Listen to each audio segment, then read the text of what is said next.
Sometimes strength is not enough. Sometimes courage is not enough. And sometimes you only realize that what you believed was right is actually wrong when you see it burning in flames in the sky. August 17th, 1943, early morning. Hundreds of B-17 Flying Fortress bombers are lined up at air bases in southern England, their engines slowly warming. Pilots emerge from the briefing rooms with maps in their hands and hundreds of questions in their minds. This mission is different from the others. The targets are deeper, the distance is longer, and most importantly, there will be no escort. Yes, you heard that right. Fighter escorts will only go as far as the German border. Beyond that point, the bombers will be on their own, deep inside German airspace. Alone, defenseless, easy targets.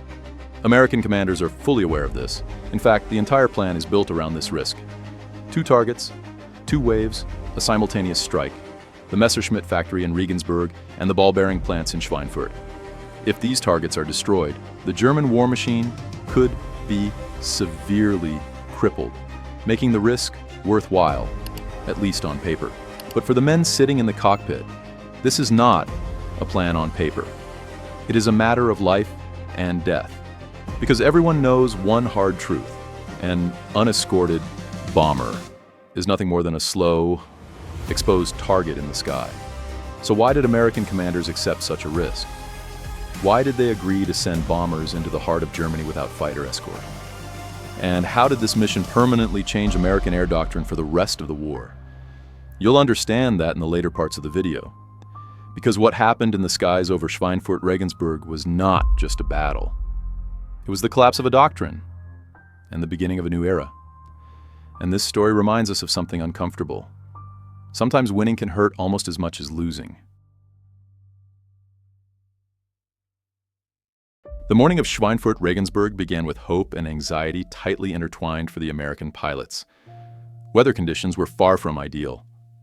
Fog and low clouds covered the airfields, and from the very start, the weather began to disrupt the plan. The entire operation depended on a perfectly timed, simultaneous 2-wave attack. But that synchronization was already breaking down.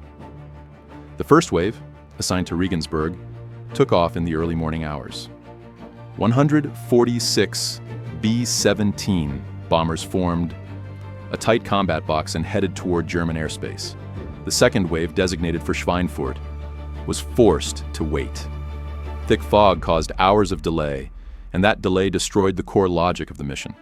The plan was simple and rigid: strike both targets at the same time. American commanders placed enormous faith in bomber formations.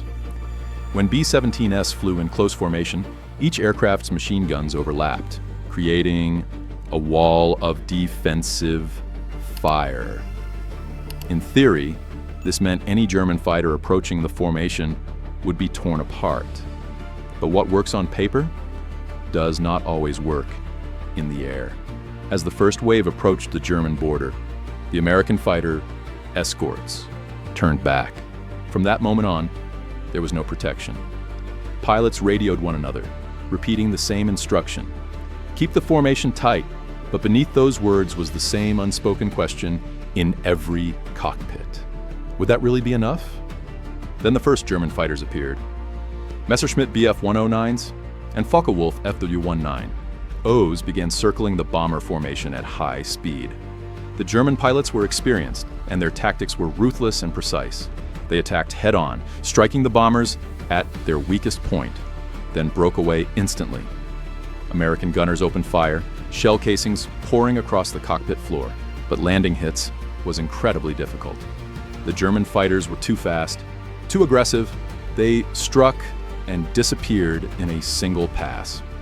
No matter how tight the formation, no bomber was truly safe against attacks delivered at that speed.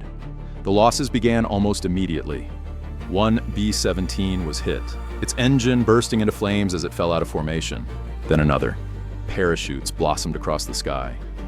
Emergency calls filled the radio, but no one could respond. Everyone was fighting for their own survival. Picture yourself in that formation, friends flying to your left, right, ahead, and behind you. But when one aircraft is hit, all you can do is keep flying forward, because the moment you fall out of formation, you become the next target. When the Regensburg group reached its objective, the bombers released their payloads. Explosions ripped through the factory complex. Smoke rose into the sky. The target was hit. The mission, technically, was a success, but the cost was staggering. Aircraft lost, crews wounded or killed, and the ordeal was not over. Instead of returning to England, the surviving bombers now had to continue on to North Africa, an exhausting, dangerous journey across hostile territory. Meanwhile, the second wave bound for Schweinfurt was still on the ground in England. Hours passed. The fog finally lifted. At last, 230 B-17s took off. But this time, there would be no surprise. The Germans knew an attack was coming. They knew the route, and they were ready. When the Schweinfurt wave entered German airspace, it encountered far heavier resistance. German fighters, already alerted by the first attack, responded in force. The formations were still tight. The defensive fire was still intense. But now, the German attacks were better coordinated, more aggressive, and far more lethal. This is the moment when American doctrine began to crack. Was formation flying truly enough? Was concentrated firepower really sufficient? As the battle unfolded, the answer became impossible to ignore. No. Now think about it again. If fighter escorts had been present, if the two waves had actually struck simultaneously, if the Germans had not been fully prepared, would the outcome have been different? Almost certainly. With escort fighters, the targets could still have been hit, and far fewer lives would have been lost. And this brings us to the most critical point of all, the moment that makes you stop and say, this changes everything. Because those few minutes over Schweinfurt would reshape not just that day's air strategy, but the course of the entire war. The sky over Schweinfurt had turned into hell. German fighter planes were attacking from every direction. The bomber formations were starting to break apart. Aircraft were falling in flames.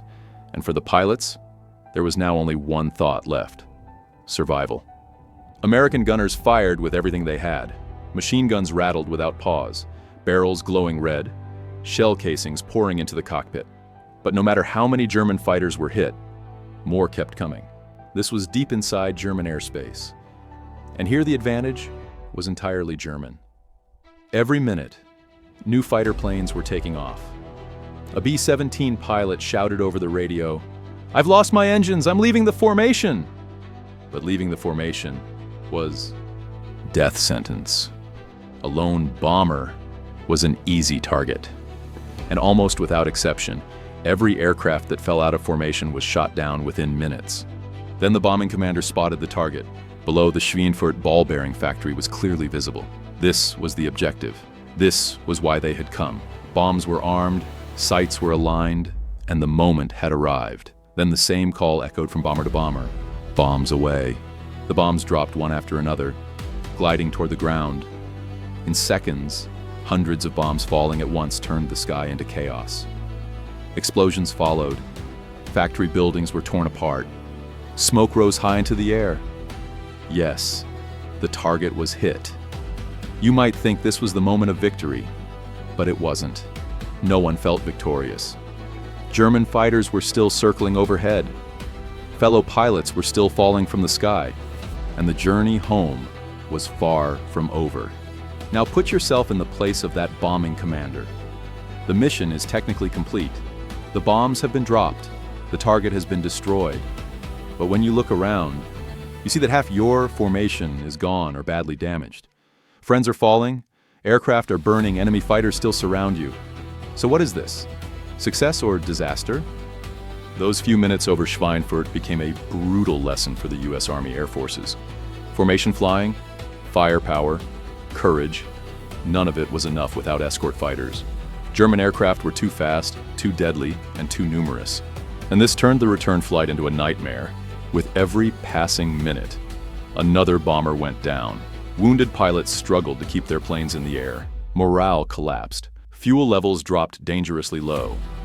And when the English coast finally came into view, the number of returning aircraft was shockingly small.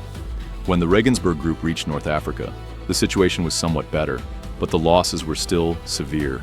In total, more than 60 B-17s were lost. Hundreds of crew members were killed or captured, The targets had been hit, yes, but the cost was unbearable. It was at this moment that American commanders were forced to confront a hard question. Was this sustainable? The answer was unmistakable. No.